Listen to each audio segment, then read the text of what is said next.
You don't wake up one day and realize you've lost yourself. It doesn't happen like that. It happens slowly. So slowly you don't notice. One compromise at a time, one ignored impulse at a time, one choice that doesn't feel like you but seems easier in the moment. And then another, and another, until one day you're standing in your own life and it doesn't feel like yours anymore. You look around at the job you have, the people you're with, the routine you follow, and you think, how did I get here? This isn't who I am. Or maybe worse, you think, I don't even know who I am anymore. There's a specific kind of pain that comes with this realization. It's not sharp, it's not dramatic, it's quiet and persistent, like a low hum in the background of your life that you've learned to ignore. It's the feeling of going through the motions, of waking up without purpose, of smiling when you don't feel it, of saying you're fine when you're not, of being surrounded by people but feeling completely alone. It's the exhaustion that sleep doesn't fix, the emptiness that success doesn't fill, the sense that you're living someone else's life in your body.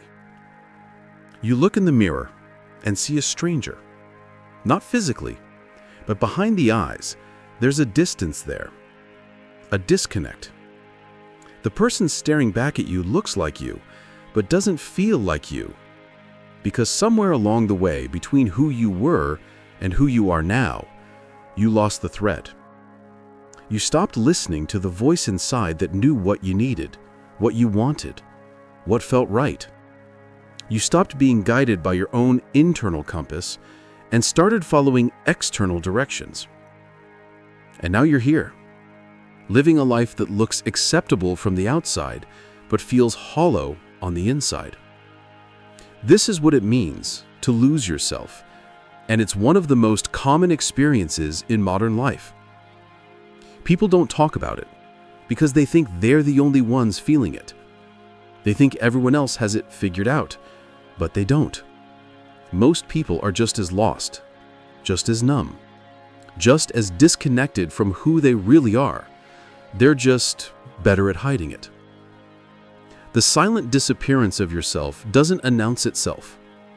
There's no moment where you decide to stop being authentic, no dramatic turning point where you choose to abandon your identity. It happens in small, almost invisible ways. You take a job that pays well but drains your soul because it's practical. You stay in a relationship that doesn't fulfill you because leaving feels too hard. You stop doing the things you love because life gets busy and those things feel selfish. You start saying yes when you mean no because conflict feels uncomfortable. You mold yourself into what others need you to be because being yourself feels risky. Each of these moments feels manageable, justified even. You're being responsible, realistic, mature. You're doing what you're supposed to do, what society expects, what makes sense on paper. But what you don't realize is that with every compromise, with every moment you choose external approval over internal truth, you're eroding something essential, your sense of self. And erosion doesn't happen all at once. It happens grain by grain, until one day the foundation is gone and you don't even know when it disappeared. The signs are there if you know where to look. You stop doing the things that used to light you up, the hobbies, the passions, the creative outlets that made you feel alive. You tell yourself you'll get back to them later, but later never comes. You feel emotionally numb, like you're moving through life behind glass. Everything feels muted, distant. You're on autopilot, going through the routine without actually being present. Work, home, sleep, repeat. The days blur together, and somewhere in that blur, you disappear. You start living for others. Not in the noble self-sacrificing way, in the self-abandoning way. You prioritize everyone else's needs, opinions, expectations, and forget your own. You become whoever the situation requires. At work, you're the dependable one. At home, you're the responsible one. With friends, you're the supportive one. But who are you when no one needs anything from you? You don't know anymore because you spent so long being what others need that you forgot what you need. You forgot what you want. You forgot who you are beneath all the roles you play. The Stoics understood this. They believed the worst loss you can suffer isn't the loss of money, status, or possessions. It's the loss of yourself. Your inner citadel, as Marcus Aurelius called it. The core of who you are that no external force should be able to touch. But modern life doesn't just touch it, it invades it. It occupies it.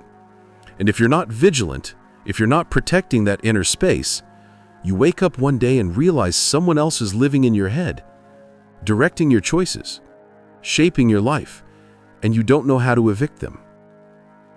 The dangerous part is that most people don't realize they're lost. They convince themselves everything is fine. They construct elaborate justifications for why their life looks the way it does, why they're still in the wrong career, why they're with someone who doesn't see them, why they've given up on their dreams. They tell themselves stories that sound reasonable. Life is busy. I'm just tired. Things will get better. It's just a phase. Everyone feels this way. I'm being realistic. I'm being responsible. I'm doing what I'm supposed to do.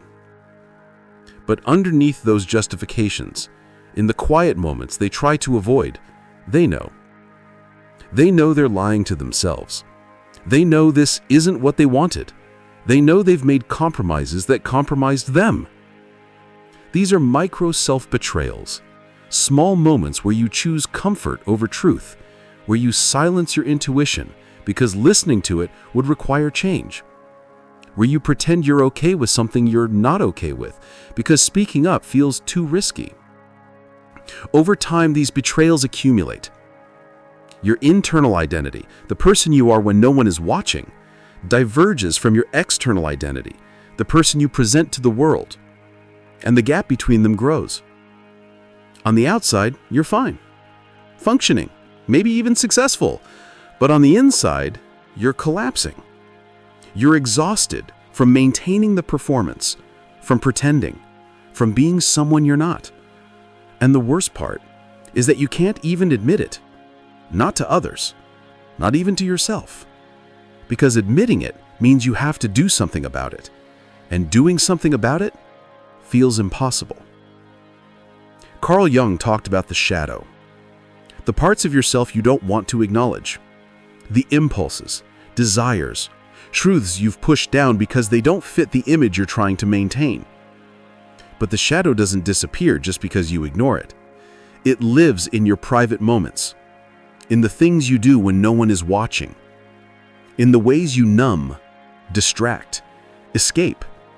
It's in the late-night scrolling, the drinking that's become a habit, the food you use to feel something, the fantasies about a different life, the resentment you carry but never express, the anger you swallow, the sadness you hide. Your shadow knows the truth. It knows you're not living authentically. It knows you're performing. It knows you've abandoned yourself. And it acts out in subtle, destructive ways because it's trying to get your attention. It's trying to tell you something is wrong. But instead of listening, most people just work harder to suppress it. They stay busier. They distract more. They avoid silence at all costs because silence is where the truth lives. It's where you'd have to face yourself honestly, where the questions you've been dodging would surface. Am I happy? Am I living the life I want? Am I being who I want to be? These questions are terrifying because you already know the answers, and the answers require action.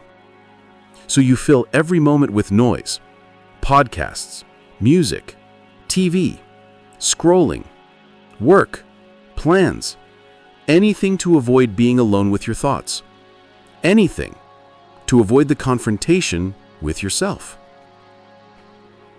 The most insidious way you lose yourself is by living someone else's script. You follow the path that was laid out for you. The one your parents approved of. The one that society rewards. The one that looks good on paper. And there's nothing wrong with that path if it's truly yours. But for most people, it's not. It's just the default, the expected, the safe choice. And they follow it because deviating feels dangerous. So they build a life that was designed by someone else. And then they wonder why it doesn't fit. Society rewards conformity.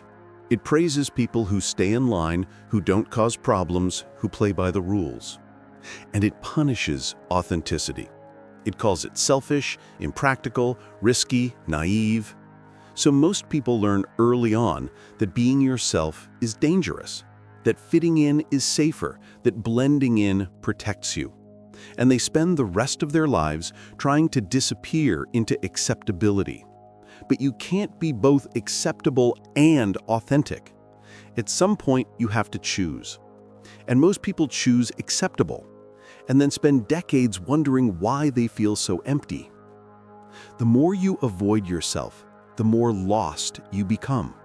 You can only run for so long before the exhaustion catches up, before the performance becomes unsustainable, before the gap between who you are and who you're pretending to be becomes unbearable. And that's when the breaking point arrives. Sometimes it's a midlife crisis. Sometimes it's burnout. Sometimes it's a moment of clarity where you realize you can't keep doing this. You can't keep pretending. You can't keep sacrificing yourself for a life that doesn't fulfill you. This breaking point feels like collapse. You're exhausted, not just physically, emotionally, spiritually. The kind of tired that sleep doesn't fix. You feel empty, like you've been running on fumes and you've finally run out. You've lost meaning. The things that used to matter don't anymore. The goals you were chasing feel pointless. The life you built feels like a trap. And you realize, with brutal clarity, that your identity wasn't built on truth. It was built on survival, on doing what you had to do to get by, on becoming who you needed to be accepted. But none of it was real. And now it's crumbling, and you don't know how to hold it together anymore. This is the most painful moment, but it's also the most important. Because pain, as the Stoics knew, reveals truth. Comfort hides it. Comfort lets you stay asleep, lets you keep pretending, lets you avoid the hard questions. But pain forces you to wake up. It strips away the illusions. It shows you what's real. And what's real is this: you've been living a lie, and you can't live it anymore. The pain isn't punishment, it's invitation. An invitation to come back to yourself, to stop running, to stop performing, to stop being who you're not, and to finally, courageously, start being who you are. Finding yourself again doesn't start with a grand gesture. It starts with silence, with solitude, with creating space to hear yourself again. Most people are terrified of this. They've been running from silence for so long that it feels threatening. But silence is medicine. It's where you reconnect with the part of yourself that got drowned out by all the noise. The part that knows what you need, what you want, what's true for you. You have to sit with yourself regularly, without distraction, without escape, and let the truth surface. You have to ask yourself the hard questions. What do I actually want? Not what I should want, not what others want for me, but what do I want? What have I been avoiding? What truth have I been too afraid to face? Who am I when no one is watching? When I don't have to perform, when I don't have to be anything for anyone, who am I? These questions are uncomfortable. The answers might be painful, but you can't rebuild on a foundation of lies. You have to start with truth. Even if the truth is, I don't know who I am anymore. That's okay. That's the beginning. Rebuilding your identity doesn't happen through intention. It happens through action, through small, daily choices that honor who you really are, through keeping promises to yourself. If you say you're going to do something, do it. Even if no one's watching, especially if no one's watching, because self-respect is built in private. It's built in the moments when you choose discipline over distraction, when you choose growth over comfort, when you choose truth over ease. You rebuild yourself through micro habits, things so small they seem insignificant, but they're not. They're the foundation.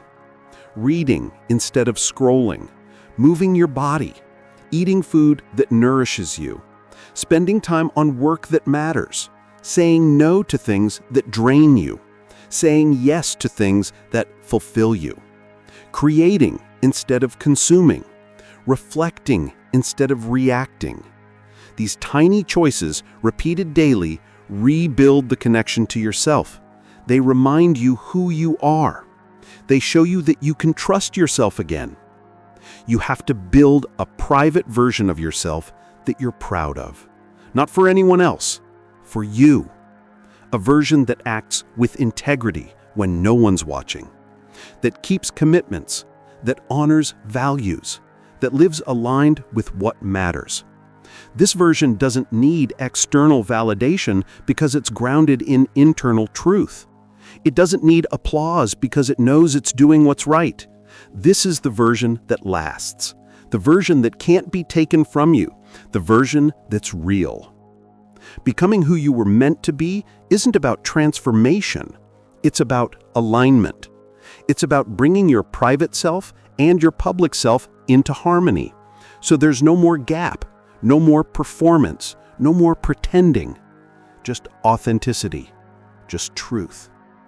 When your inner and outer worlds match, life simplifies. The exhaustion fades, the anxiety eases, the emptiness fills.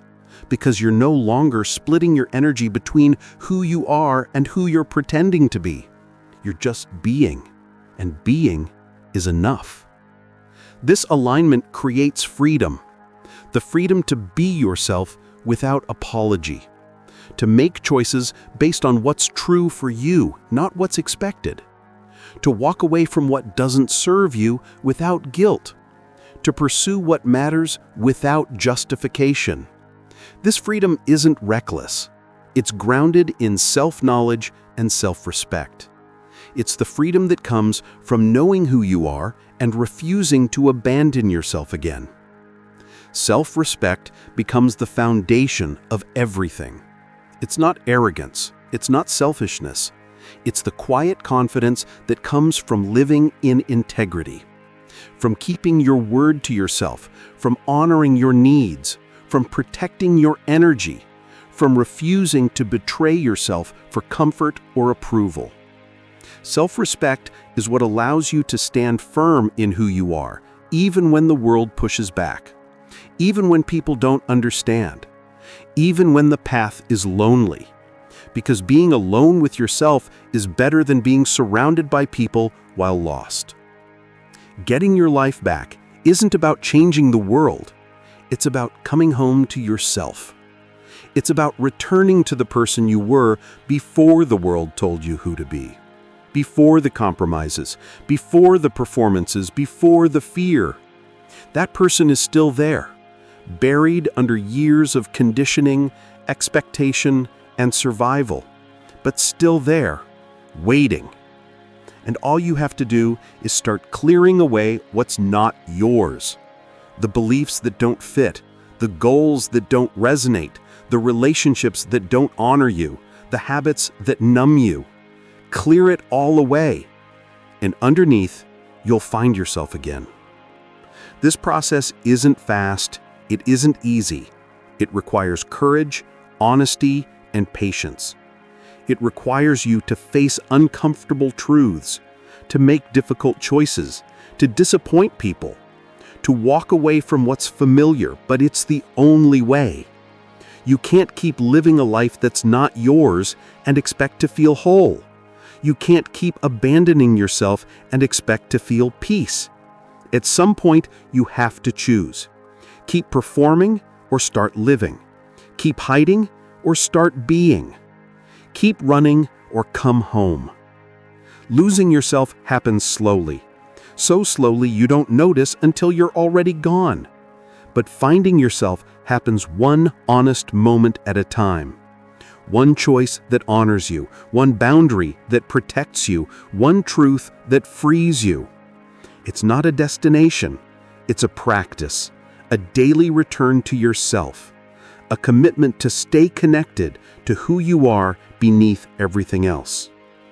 And the more you practice it, the stronger that connection becomes, until one day you look in the mirror and recognize the person staring back.